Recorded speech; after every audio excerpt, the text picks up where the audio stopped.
Hello everyone, welcome back. Bigelow Reviews here. I am Brent Bigelow, and I have a new review for you, and that is Big Thief's new album, Dragon New Warm Mountain, I Believe in You. Yeah. Like I mentioned, this is Big Thief's fifth studio album. This is their follow-up to the two albums that they released in 2019, those being Two Hands and UFO F. Like I said, those were released in 2019. The band lay low around like COVID and everything, and they didn't release much music as a collective. But a couple of the solo guys released some projects during that time. Adrienne Lenker, like the lead singer of Big Thief, she released an album called Songs in 2020. I listened to the album. I enjoyed a few songs off of it. She has like a really unique voice. Either you like it or you hate it. I am partial to really bad singers, as you guys all know on this channel. So I enjoy her singing. It could be some parts beautiful, some parts painful to listen to, but she is a character nonetheless. A few songs off there I did enjoy was Anything into Reverse. Were some of my favorite songs off of the Songs album. But the Dragon New Warm Mountain, I Believe in You, whatever the hell this album's called, is really good. It's a lengthy project. My goodness, running like it's an hour and 20 minutes with like 22 tracks on it.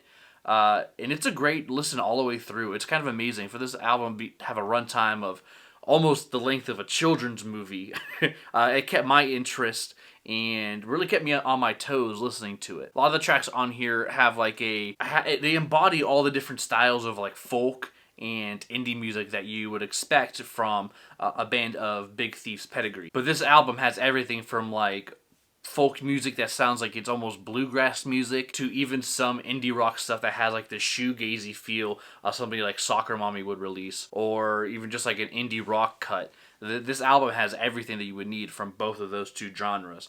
And it's amazing that they did all this, and it's such a lengthy project, and it works. There's a lot of like 30-minute rap albums that don't even have this like much diverse sound and don't even bring that much to the table, and they only have like a runtime of like 30 minutes, and this album it's an hour and 20, and it kept my attention like the entire time. But really digging into this album, there's really not much of like a deep dive listen that I have to do to explain everything for you guys. It's pretty much on the surface. There's not much hidden meanings. There's not really like, you hear that little piece in the song that was interesting. There's nothing really in that. It's pretty much straightforward, just folk rock, man. The album has this feel of like you're just kind of with them. They're like jamming out, and it just kind of works for them. And I really like the vibe of this album. The album starts with a track called Changes, which it's an okay beginning track, but I think the album kind of finds its own pace on the track following up. That being Time Escape, which has all these like really random sounding percussion noises happening, and then they all kind of line up to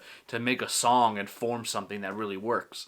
And it's truly remarkable. The song kind of reminds me of like if Radiohead and like Phil Collins merged. It has that kind of a artsy vibe and like the percussion and everything. It just works. Spud Infinity is just bluegrass as hell. There's no arguing about that. That's where the influences came from on this song. I love a little bit of bluegrass in my life. I like the country sound that's more like that and not like this like southern rap thing that country music's trying to disguise as country music now, because today's country music is trash. The track Serenity is a very muted, the band style song. At least that's how I picked up and interpreted it. The title track to this album, it's just a beautiful song.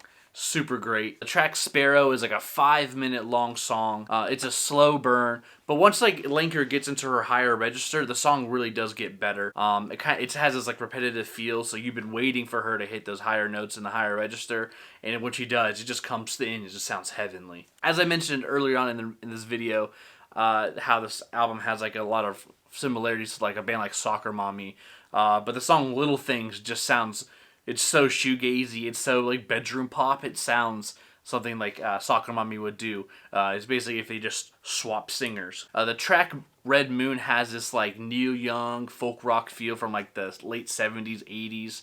I really like I Love Me Some Neil Young too. Just the way they strum their guitars on this one and the violins come through. It sounds like something that would have come off of Neil Young's Decades album, which I love and I have on vinyl. It's a great record. Love Me Some Neil Young. Track Dried Roses, it also has this beautiful harmony and some great violins as well. Wake Me Up to Drive is Big Thief like trying to make like a hyperpop song.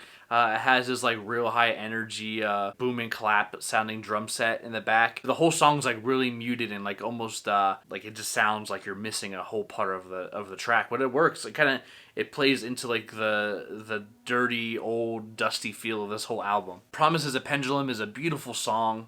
It's gorgeous. It just makes you want to like grab a loved one and cuddle with them for like 2 hours because this song is just beautiful, man. It's heartwarming. It just makes you think of a rainy day outside in Northeast Ohio and all you want to do is just lay in bed all day. It's just great. Find a nice pillow. You know, it's just great. It's awesome. The song 1200 Lines has an amazing like male-female harmonies going on in it. Another great, beautiful song on. Going towards the end of the album, we have Simulation Swarm, but it just feels like it's just Elliott Smith worship. Sounds like something he would have wrote, especially in the chorus. Sounds like something he would have done. It's just a really nice song. It's enjoyable. It's definitely one of my favorite songs on the project, for sure. Out of all the ones we've talked about, this is one of my favorites. The Blue Lightning is just a great way to end the album. It has this like classic country sound to it that really works and fits their style really well. Like I said, and it's a great finale. It's a nice little lightning bolt strike to conclude this massive album. But overall, when it comes to this project, I think this is like a masterclass in being able to create an album and a track list that like really keeps the listeners interest and keeps their attention. Because for real, like an hour 20 minutes nowadays, we're not used to albums being that long, and this album doesn't miss a second. There's nothing on here really worth skipping. Some tracks are better than others, but that's just my personal opinion. But I think freaking Big Thief destroyed this thing. It did a really great job. I'm feeling it a lot. I like it a lot. I give it like an 87 on this project. This thing has everything you want in a folk indie album. It's truly impressive. But what do you think? Put your scores down in the comment section below. Like, follow, subscribe to the channel, please. Follow me on Twitter at Bigelow Reviews or at 72BrettNerd27. All that right here. Wow, it's amazing. Or is it over here? I don't remember. But yeah, hope you guys enjoyed this video, and I'll see you on the next one. Biggie out.